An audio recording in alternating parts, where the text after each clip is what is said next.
নমস্কার, আমি ইশিকা। আপনাদের সকলকে স্বাগত জানাই সোনোস্ক্যান এয়ারের আজকের বিশেষ পডকাস্টে। আজ আমাদের আলোচনার বিষয় হলো স্লিপ ডিসঅর্ডার, যা প্রতিনিয়ত আমাদের স্বাস্থ্যকে প্রভাবিত করে চলেছে। রাতে ঘুম আসছে না, সকালে ঘুম থেকে উঠে ক্লান্তি অনুভব করছেন, এগুলোকে অবহেলা করবেন না।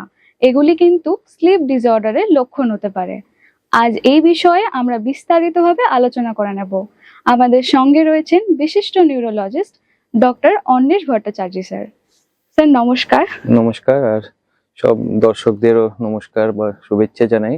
আজকে একটা খুবই গুরুত্বপূর্ণ বিষয় স্লিপ ডিসঅর্ডার নিয়ে আলোচনা করব, আর আশা করছি প্রোগ্রামের শেষে আপনারা ঘুম না আসা স্লিপ ডিসঅর্ডার নিয়ে অনেক গুরুত্বপূর্ণ তথ্য জানতে পারবেন। ধন্যবাদ স্যার। স্যার, যেটা শুরুতেই জানবো পডকাস্টে, সেটা হচ্ছে স্লিপ ডিসঅর্ডার ঠিক কি?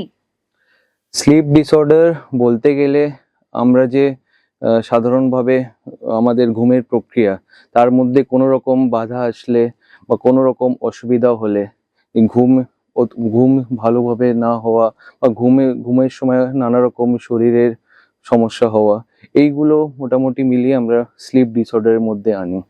স্লিপ ডিসঅর্ডার আজকালকার দিনে সংখ্যা বাড়তে চলেছে। আমাদের অ্যাক্টিভ যা লাইফস্টাইল, আমাদের যা ব্যস্ত শেডিউল, এইসব নানা রকম কারণে আজকাল দেখা যাচ্ছে যে স্লিপ ডিসঅর্ডারের পরিমাণ বা সংখ্যা বাড়তে চলেছে। আচ্ছা, স্লিপ ডিসঅর্ডারের তো অনেক ধরন রয়েছে, তার মধ্যে যেটা খুবই প্রচলিত সেটা হচ্ছে ইনসোমনিয়া। আমরা কথায় কথায় সাধারণত বলে থাকি যে তোর ঘুম আসে না, তোর কি ইনসোমনিয়া হয়ে গেছে। তো এটা বাদ দিয়ে আমি ইনসোমনিয়ার ব্যাপারেও ডিটেলসে আপনার থেকে জানতে চাইবো, তার সাথে আর যেগুলো ডিসঅর্ডারস রয়েছে ওগুলোর ব্যাপারেও যদি একটু বিস্তারিতভাবে বলতেন। স্লিপ ডিসঅর্ডার দেখুন, এমনি মেডিকেল ক্লাসিফিকেশনে অনেক আছে, কমসে কম হয়তো 20-30টার উপরে হবে। সবগুলো নিয়ে তো ডিটেল আলোচনা করা সম্ভবও না।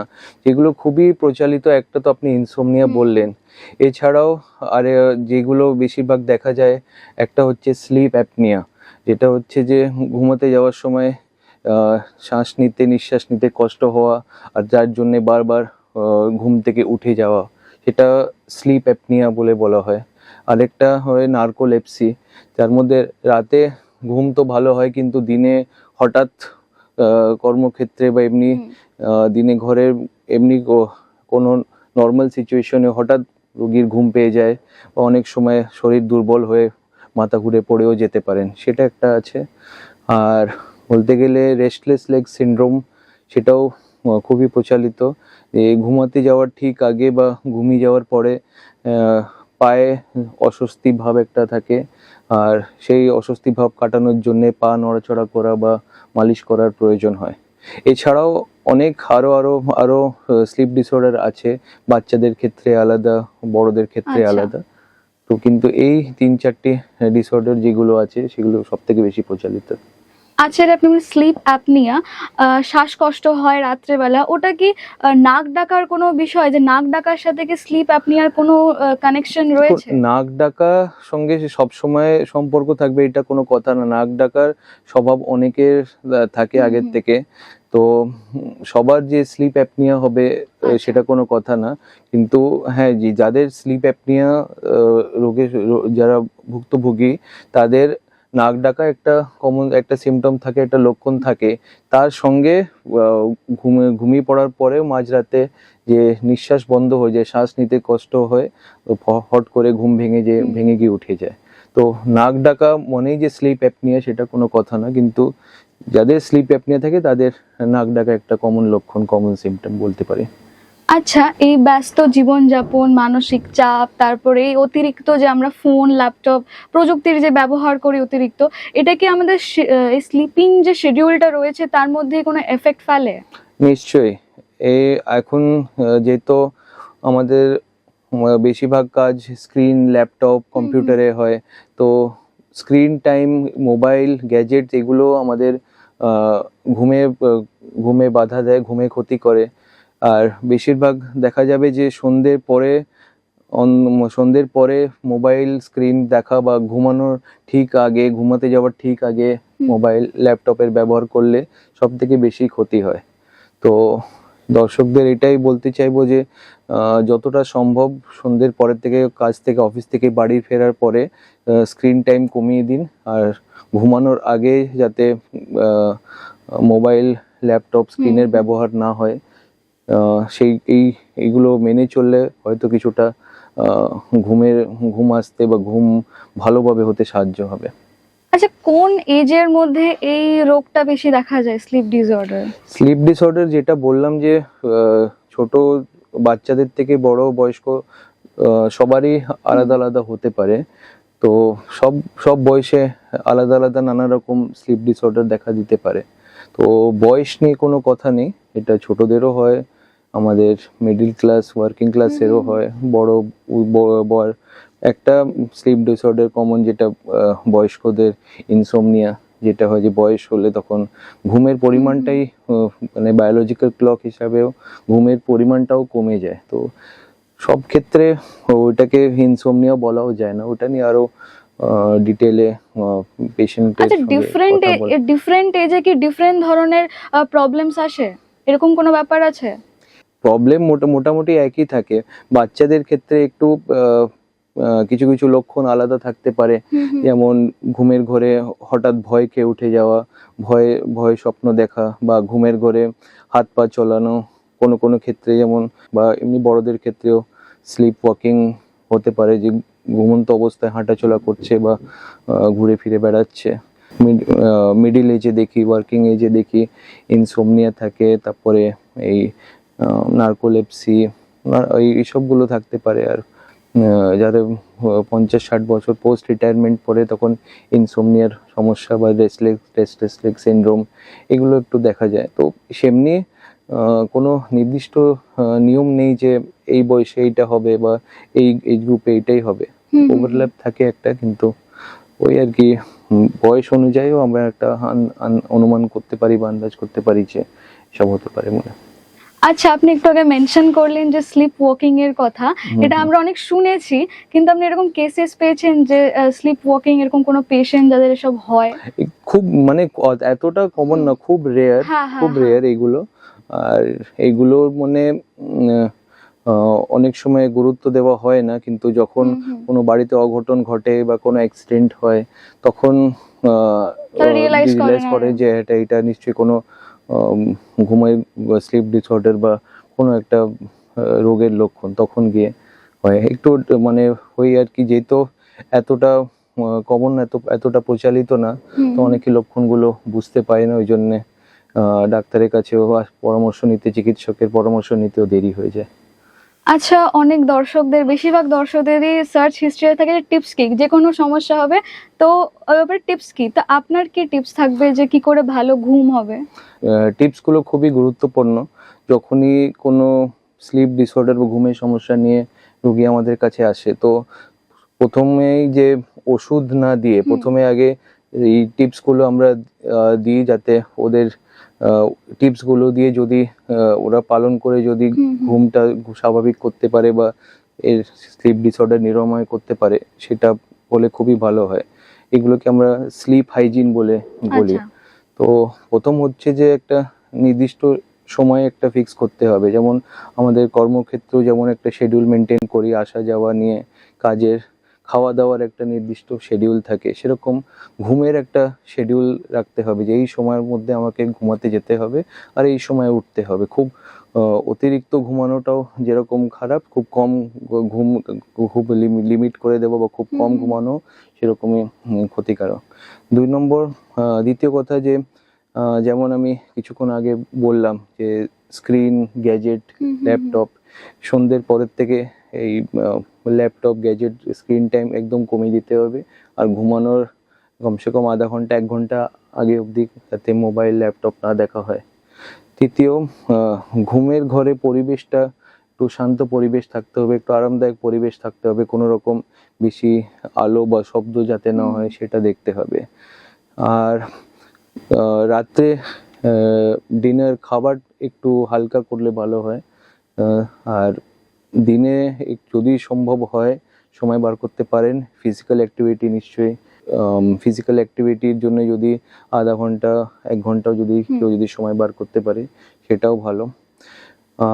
সন্ধ্যের পরের থেকে চা কফি খাওয়াটা একটু লিমিট Avoid করতে হয়। হবে। আর শুধু কফি বলে কথা না, ক্যাফিন জাতীয় বস্তু, যে যে জিনিসে ক্যাফিন, যেমন আমাদের সফট ড্রিঙ্কস, এনার্জি ড্রিঙ্কস বা আপনার ব্ল্যাক কফি হলো, গ্রিন টি, সবগুলো এগুলো সব লিমিট করা বা না খাওয়াই ভালো। সঙ্গে দেখা যায় যে অনেকজন এই ধূমপান মদ্যপানে সাহায্য নেয়। কেউ কেউ দেখা যায় যে ঘুম আসার জন্য মদ্যপান করছেন, রেগুলার ডেইলি বেসিসে করছেন। এইগুলো একদমই করা উচিত না, এগুলো খুবই খারাপ স্বভাব। এগুলো পরে গিয়ে আরো স্বাস্থ্যে ক্ষতি করে। তো আশা করছি যে এই কয়েকটি টিপস যদি ভালো করে মেনে চলা যায়, তাহলে স্লিপ ডিসঅর্ডার বা ঘুমের সমস্যা অনেকটা নিরাময় হতে পারে। আচ্ছা, কত ঘন্টা ঘুম একজন মানুষের জন্য পর্যাপ্ত? সব এজ গ্রুপে আলাদা থাকে। যেমন ছোট বাচ্চার থেকে শিশু বয়স থেকে শুরু করলে ওদের ঘুমের খুব প্রয়োজন। ওদের গ্রোথ বিকাশ সবের জন্য ঘুমের প্রয়োজন। তো ওদেরও বলা হয় যে 12 ঘন্টা 16 ঘন্টাও ঘুমাতে পারে, কোনো অসুবিধা নেই। বাকি তারপরে middle age group, working class age গ্রুপে যেটা বলা হবে যে 6 থেকে 8 ঘন্টা ডেইলি একটা স্টেজ ঘুম খুব প্রয়োজন। আর এই ঘুমের ডিউরেশনটা বয়স বাড়লে কমে যায়। যখন 60 প্লাস বয়স হতে হতে তখন ঘুমের ডিউরেশনটা কমে যায়। তখন টোটাল ঘুমের ডিউরেশন হয়তো সারাদিনে 6 ঘন্টাই হবে।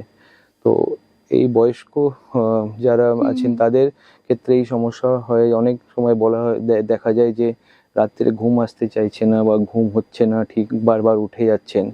তো ওনাদের একটাই সাজেশন দিই যে দিনে বেশি কোনো যাতে না ঘুমায়। অনেক অনেক বয়স্ক যারা রিটায়ার্ড লাইফ, যাদের একটা টেন্ডেন্সি থাকে যে দিনে একটু বিশ্রাম নিয়ে নিই বা দিনে আরাম করে নিই, তখন দিনে যদি অতিরিক্ত ঘুমিয়ে নেন, 1 ঘন্টা 2 ঘন্টা ঘুমিয়ে নেন, তো সেই 6 ঘন্টা বা 7 ঘন্টার মধ্যে থেকে 2 ঘন্টা বাদ দিয়ে দিলে তখন রাত্রিরে ঘুমটা আসতে চায় না। ওটা অনেক সময় অনেকে ইনসোমনিয়া বলে ভেবে নিয়ে নানা রকম চিকিৎসা চলতে থাকে, ওষুধ খেতে থাকে। আলটিমেটলি ওটাই জানতে হয়, শেষমেশ ওটাই জানতে হয় যে একটা প্রত্যেক বয়সের নির্দিষ্ট একটা ঘুমের ডিউরেশন, যত একটা লিমিট থাকে, সেগুলোর মধ্যেই মেনটেন করতে হবে। সোসাইটি কিন্তু এটাকে অনেক নর্মালাইজ করে দিয়েছে যে বয়স হয়ে গেছে, 60 প্লাস হয়ে গেছে, তার মানে ঘুম কম হবে। এটা খুবই নর্মাল। এটা কি সত্যিই নর্মাল? ঘুম কম হয় না ওদের, কিন্তু বয়স বাড়লে ওই যেটা বললাম যে ঘুমের ঘুমের ডিউরেশনটা কমে যায়। যদি আমাদের 30 বছর 40 বছর মিডিল এজে যদি 8 ঘন্টা ঘুমাতে পারে, তো এটা বয়স বাড়লে তখন ওটা কমে গিয়ে 6 ঘন্টা বা খুব বেশি হলে 7 ঘন্টা হবে। আচ্ছা, অনেকে বলেন যে পুরো সপ্তাহ আমার ঠিক করে ঘুম হয়নি, তো উইকেন্ডে আমি ঘুমিয়ে যাব, তাহলে সব ঠিক হয়ে যাবে। তো এটা কি আদৌ সেফ? এটা সঠিক না। কারণ যখন পুরো সপ্তাহ ঘুম না হয়, তো ঘুমের ক্ষতি হলে সেই ঘুমের ক্ষতিটাও পূরণ করার জন্য যে একদিন খুব বেশি ঘুমিয়ে নেব বা দুদিন খুব বেশি ঘুমিয়ে নেব, সেটা কোনোভাবেই সম্ভব হয় না। তো স্বাস্থ্য ঠিক রাখতে হলে সেটা দরকার যে ডেইলি একটা নির্দিষ্ট সময় ঘুমোতে যাওয়া, আর যাতে যথেষ্ট 7 থেকে 8 ঘন্টা টানা ঘুম হয়, সেটা যাতে হয়। সেটি এরম যদি ডেইলি রোজ মেনটেন করা যেতে পারে, তখনই শরীর স্বাস্থ্য সুস্থ থাকে। আচ্ছা, অনেকে বলেন যে আমি রাতে তো ঘুমালাম কিন্তু সকালে ঘুম থেকে উঠে ক্লান্তি লাগছে। অনেকে শরীর খারাপ লাগে ঘুম থেকে ওঠার পরে, বা সাথে সাথে উঠতে পারে না, কারণ বলে যে নিতে পারছে না, শরীর খারাপ লাগছে, ক্লান্তি লাগছে। তো ঘুমানো তো আলটিমেটলি রেস্ট নেওয়া, তো রেস্টের পরে ক্লান্তি যে আসে। ঘুমের দেখুন, বলতে গেলে মেডিকেল টার্মসে বলতে গেলে আলাদা আলাদা স্টেজ থাকে। তো ঘুমাতে চলে যাওয়ার পরেই যে সঙ্গে সঙ্গে ঘুম চলে আসবে সেটার কথা না। আস্তে আস্তে ঘুমের এক স্টেজ থেকে আরেক স্টেজ অবধি ট্রানজিশন হয়। এইসব ক্ষেত্রে যখন দেখা যায় যে না, রাত্রিরে উনি যে বলছেন যে ঘুমও যথেষ্ট হচ্ছে, ঘুমের কোনো ক্ষতি হচ্ছে না, কিন্তু সকালে আবার ঘুম পাচ্ছে, ক্লান্ত লাগছে, তখন আমরা কিছু কিছু টেস্টের সাহায্য নিই। একটা যেটা সব থেকে কমন টেস্ট যেটা করা হয়, এটা হচ্ছে পলিসোমনোগ্রাফি। তো পলিসোমনোগ্রাফি টেস্টে কি করা হয় কি অ্যাডমিট করে নেওয়া হয়, পেশেন্টকে অ্যাডমিট করে রাখা হয়। ওই ওনার পেশেন্টের কেবিনে মনিটরস থাকে, তো সারা রাত যেরকম ওনাকে স্বাভাবিকভাবে খাওয়া দাওয়া করে ঘুমাতে বলা হয়, তো ঘুমানোর সময় ওই মনিটর দিয়ে দেয় সব কিছু, বডি ফাংশন মনিটর করা হয়, ব্রেনের ফাংশন দেখা হয়, হার্টের ফাংশন মনিটর করা হয়, রক্তচাপ উপর নিচে হচ্ছে কিনা, অক্সিজেন কম বেশি হচ্ছে কিনা, নিঃশ্বাস ভালো করে নিতে পারছেন কিনা। তো এইসব দেখে সব কিছু মনিটর করে তখন সঠিক দোষটা ধরা যেতে পারে যে ঘুমানোর সময় কোনো কিছু কি শরীরে কোনো আলাদা মানে অ্যাবনর্মাল কিছু অঘটন ঘটছে কিনা, যার কারণে ঘুমটা হয়তো স্পষ্ট হচ্ছে না বা ঘুমের স্টেজগুলো ঠিকঠাক আসছে না একটার পর একটা। তো সেইটা মনিটরিং করার পরে তখন সঠিক রোগটা ধরা যায়। আচ্ছা, এবার আসি ট্রিটমেন্টের পার্টে। ট্রিটমেন্ট কিভাবে হয়? ট্রিটমেন্ট যেটা প্রথমে বললাম যে স্লিপ হাইজিন মেনটেন করা, যে টিপসগুলো দিলাম প্রথমেই, যে ওষুধ খেতে হবে সেরকম নিয়ম নেই। যদি স্লিপ হাইজিন বা টিপসগুলো মেনটেন করে নিজের শিডিউল ভালো করা যেতে পারে, তো তাতে অনেকের লাভ হয়। এছাড়াও যখন যদি ঘুমের সমস্যা থেকে থাকে তখন ঘুম আসার জন্য ওষুধের সাহায্য নেওয়া হয়। কারণ অনেকে স্ট্রেস অ্যাংজাইটির জন্য ঘুম আসে না। সেটাই, মানে কি কারণে ঘুম আসছে না সেটা প্রথমে দেখে নিতে হবে। শিডিউল খারাপের জন্য বা স্ট্রেস অ্যাংজাইটির জন্য ওইগুলো, বা ডিপ্রেশন, যা যা মানে অন্য কি কারণে ঘুম আসছে না সেই কারণটা যদি আমরা সঠিকভাবে সঠিক করে নিতে পারি বা ভালো করে চিকিৎসা করে নিতে পারি, তো তাহলে আর আলাদা করে ঘুমের ওষুধের প্রয়োজন হয় না। কিন্তু সবকিছু দেখে নেওয়ার পরেও যদি দেখা যায় যে না ঘুমের এখনো সমস্যা হচ্ছে, তখন ঘুমের ওষুধ প্রেসক্রাইব করা হয়। আচ্ছা, ঘুমের ওষুধ খাওয়া কি সেফ? দেখুন, সব ওষুধের কাজ হয় আবার অকাজও হয়, মানে সাইড এফেক্টও হয়। তো ঘুমের ওষুধ সবসময় ডাক্তারের প্রেসক্রিপশন নিয়ে একটা নির্দিষ্ট সময়ে অবধিও খাওয়া উচিত। অনেক ক্ষেত্রে দেখা যায় যে কোনো একজন ডাক্তার প্রেসক্রাইব করেছেন ঘুমের ওষুধ, সেটাই ওনারা বছর পর বছর খেয়ে যাচ্ছেন, কারণ ওটার অভ্যস্ত হয়ে গেলে তখন আর ওটাকে কেউ ছাড়তে চায় না, ওই প্রেসক্রিপশন দেখেই ওষুধ দোকান থেকে নিয়ে খেতে থাকছেন। কন্টিনিউ বছর পর বছর খেতে থাকলেও ওষুধের সাইড ইফেক্ট হয়। ঠিক আছে, ঘুমের ওষুধের যেমন পরে ঘুমের ওষুধ নিতে থাকলে দিনে একটু ব্যালেন্সের প্রবলেম হয়, মাথা ঘোরার সমস্যা থাকে, আবার কর্মক্ষেত্রে তখন এই ফোকাস অ্যাটেনশন একটু কমে যায়, মনোযোগ কমে যায়, অনেক ক্ষেত্রে দেখা যায় যে কথা স্মরণ শক্তি কমে যায়, ডিমেনশিয়াও পরের দিকে হতে পারে। তো নানা রকম ওষুধের সাইড ইফেক্ট থাকে। তো ঘুমের ওষুধও সেই জন্য যত মানে একটা নির্দিষ্ট সময়ের জন্যই প্রেসক্রিপশন করা হয়, আর তারপরে যখন চেক আপে ডাকা হয় পেশেন্টকে, রুগীকে, তখন দেখা হয় যে কতটা প্রয়োজন আছে। কিছু যদি ডোজ কমিয়ে দেখা যায়, কম বেশি করে দেখা যায়, বা এক গ্রুপের ওষুধ চেঞ্জ করে অন্য গ্রুপে দেওয়া যেতে পারে। তো কম সময়ের জন্য এইগুলো নেওয়ায় সেফ থাকে। বেশি মানে ডাক্তারের পরামর্শ না নিয়ে কন্টিনিউ করে থাকলে এগুলোর অবশ্যই ক্ষতি হবে, সাইড এফেক্ট আসবে। শেষে সুস্থ জীবন আর ভালো ঘুমের জন্য আপনার দর্শকদের উদ্দেশ্যে কি বার্তা থাকবে?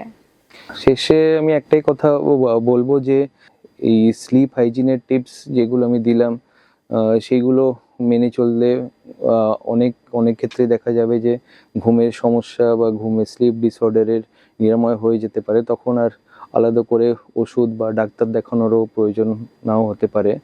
আর ঘুমের সমস্যা থাকলে ওটাকে তাড়াতাড়ি সম্ভব চিকিৎসকের পরামর্শ নেওয়াটা উচিত, কারণ ঘুমের সমস্যা ভালো সমাধান না হলে, চিকিৎসা না হলে পরে এর থেকে নানা রকম শরীরে ক্ষতি হয়, নানা রকম সাইড ইফেক্ট দেখা যায় বা লক্ষণ দেখা যায়। সেইগুলো যাতে না হয়, তাতে আপনারা যদি আপনার বা আপনার পরিবারে বা কারো চেনাজোনার মধ্যে যাদেরই ঘুমের সমস্যা হচ্ছে, ওনাদেরকে আমার এই দেওয়া স্লিপ হাইজিনের টিপসগুলো অবশ্যই দেবেন। তারপরে যদি সমস্যার সমাধান না হয় তাহলে নিশ্চয়ই বলবেন যে যত তাড়াতাড়ি সম্ভব বিশেষজ্ঞ চিকিৎসকের পরামর্শ নেওয়ার। তার মানে একটা জিনিস বোঝা গেল যে ঘুম শুধু আরামের জিনিস নয়, এটা একটা মানে সুস্থ থাকার একটা গুরুত্বপূর্ণ অংশ আর কি। নিশ্চয়ই। অসংখ্য ধন্যবাদ এত সুন্দরভাবে সবটা বুঝিয়ে বলার জন্য। খুব তথ্যবহুল ছিল আজকের এই কনভারসেশন। ধন্যবাদ। দর্শকদের বলবো আজকের ভিডিওটি ভালো লেগে থাকলে লাইক করুন, শেয়ার করুন, চ্যানেলটি সাবস্ক্রাইব করুন। ভালো থাকুন, সুস্থ থাকুন। আবারও দেখা হবে পরবর্তী পর্বে আরও একটি স্বাস্থ্য বিষয়ক আলোচনা নিয়ে। ধন্যবাদ।